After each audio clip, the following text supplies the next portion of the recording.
Real talk lang po, huwag puro reklamo, aksyonan mo rin. Normal lang magreklamo, pero alam mo ang masama kapag nagiging ugali mo na ang pagrereklamo pero wala ka namang ginagawang aksyon.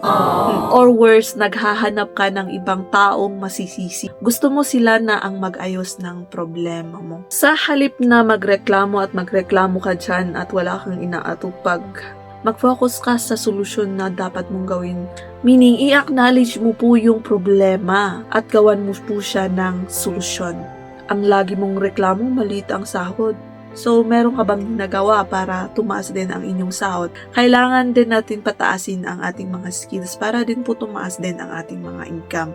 Yun yung isang pagtuunan natin ng pansin. Hindi po yung puro reklamo ka na lang na, ang liit naman ng sahod. Ilang taon na ako dito, wala pa rin pinag-i-increase. Diba? Maki-negotiate ka sa salary increase mo.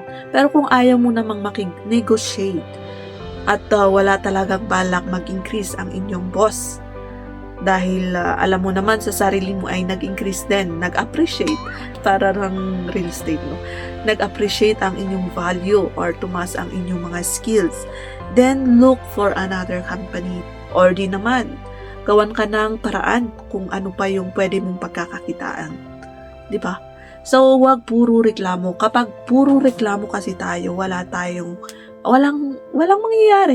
So, kailangan natin na aksyonan or solusyonan yung mga problema na i-encounter, na i-experience po natin. Mag-try ka na maghanap ng mga sideline kung ayaw mo namang mag-resign dahil matagal ka na po dyan. Hindi po sa problema. Sa solusyon ka po mag-focus. I hope meron po tayong napulot na real talk for today.